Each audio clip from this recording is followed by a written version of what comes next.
Livro A Didática das Provações. Continuemos com o estudo da sétima justificativa para a existência de provações em nossa vida.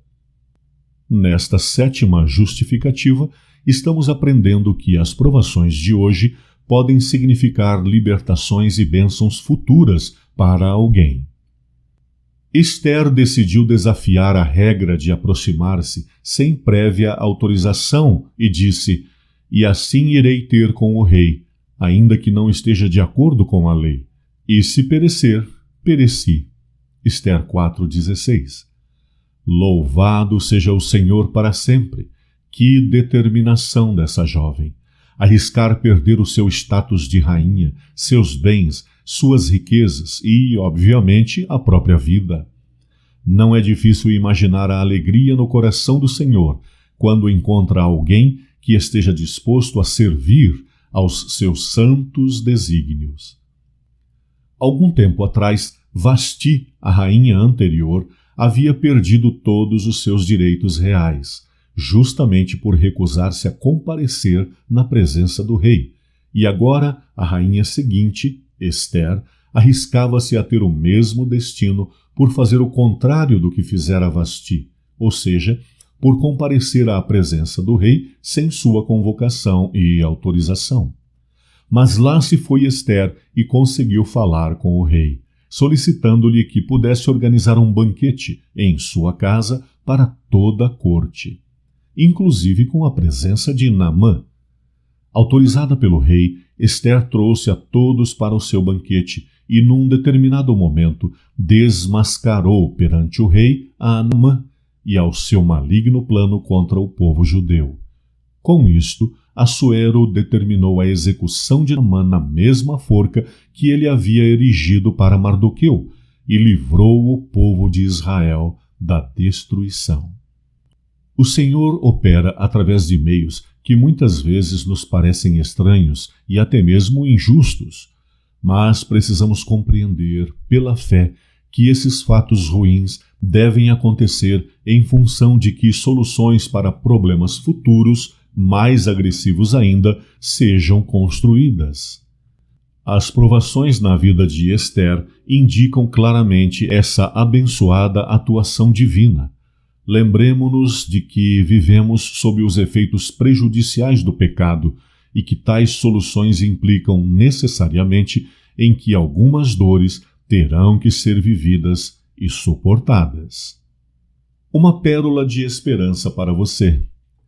Espera no Senhor, anima-te, e Ele fortalecerá o teu coração. Espera, pois, no Senhor. Salmo 27,14. Ainda nessa linha de raciocínio, de que as provações de alguém hoje podem significar soluções e bênçãos para alguém amanhã, vejamos outros exemplos. 1. As provas e lutas de Noé, por mais de um século da sua vida, significaram uma nova chance para a humanidade, a qual poderia estar eternamente extinta.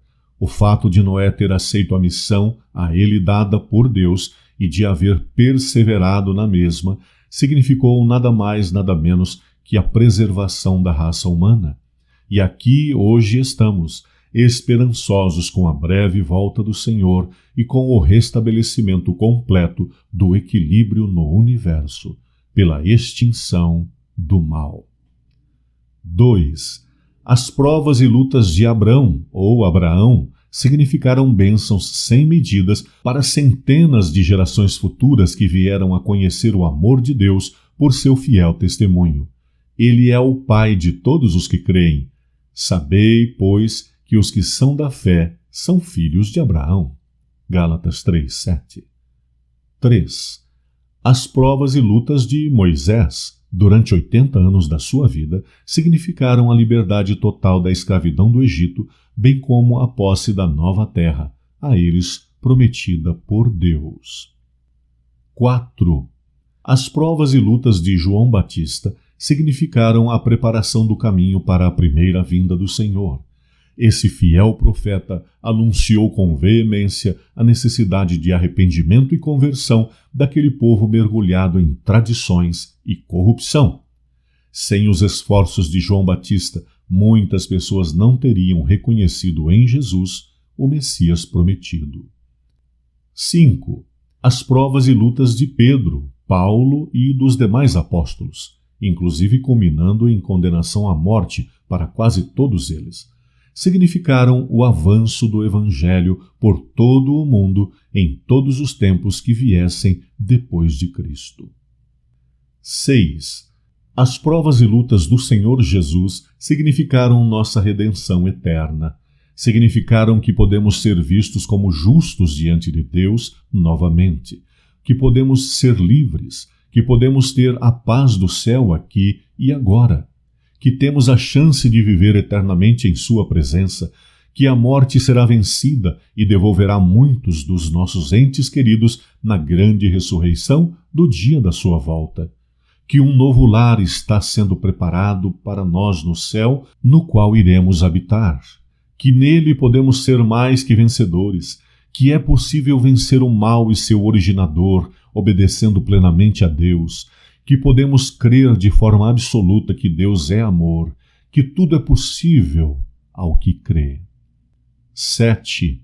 As provas e lutas dos grandes reformadores da Idade Média significaram um grito libertador de basta contra a opressão do mal e sua imposição arbitrária e maligna de proibição à liberdade religiosa e de consciência, que perduraram por mais de 12 séculos. Em todos esses casos e em muitos outros, os sofrimentos e aflições de hoje significaram as bênçãos de amanhã. Fica mais fácil compreender as palavras do Senhor quando chama de bem-aventurados os que sofrem provações, pois, conforme visto, nosso choro de hoje pode significar o sorriso de alguém no futuro. As bem-aventuranças indicam que provações de hoje são a base para bênçãos a serem recebidas num futuro que o Senhor tem reservado para nós. Mateus 5, 3 a 12. Vejamos as bênçãos dos bem-aventurados. Bem-aventurados os pobres de espírito, promessa divina, deles é o reino dos céus. Bem-aventurados os que choram, promessa divina, pois serão consolados. Bem-aventurados os mansos, promessa divina, eles herdarão a terra. Bem-aventurados os que têm fome e sede de justiça, promessa divina, pois serão fartos. Bem-aventurados os misericordiosos, promessa divina, alcançarão misericórdia. Bem-aventurados os limpos de coração, promessa divina, pois verão a Deus. Bem-aventurados os pacificadores, promessa divina, serão chamados filhos de Deus. Bem-aventurados os que sofrem perseguição por causa da justiça, promessa divina, pois deles é o reino dos céus. Bem-aventurados quando vos injuriarem e perseguirem e, mentindo, disserem todo mal contra vós por minha causa. Promessa divina, exultai e alegrai-vos, porque é grande o vosso galardão nos céus. São vários os casos reais em que o Senhor providencia soluções futuras com base em experiências do presente.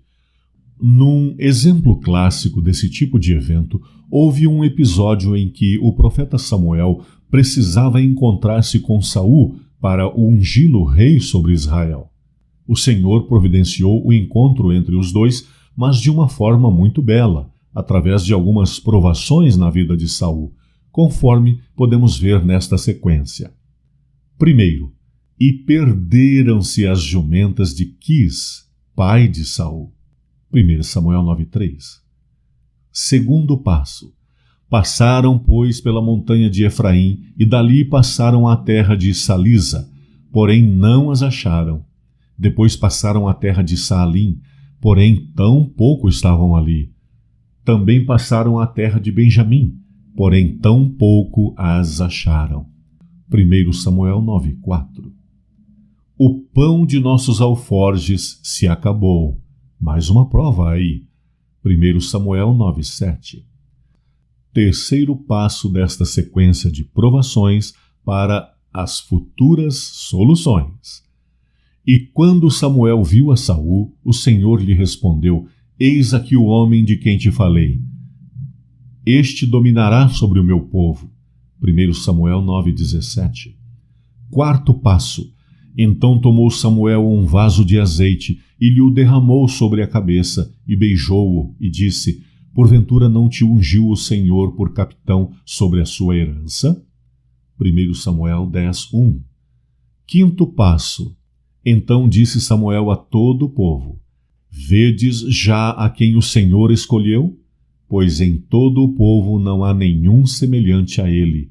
Então jubilou todo o povo e disse: Viva o rei! 1 Samuel 10:24. Sim, saibamos reconhecer a mão do Senhor operando em nosso favor, mesmo em meio às provas pelas quais estejamos passando, sabendo que nosso sofrer hoje pode estar significando bênçãos futuras. Basta crer e confiar. Uma pérola de esperança para você. O Senhor é a minha luz e a minha salvação. A quem temerei? O Senhor é a força da minha vida. De quem recearei? Salmo 27, verso 1.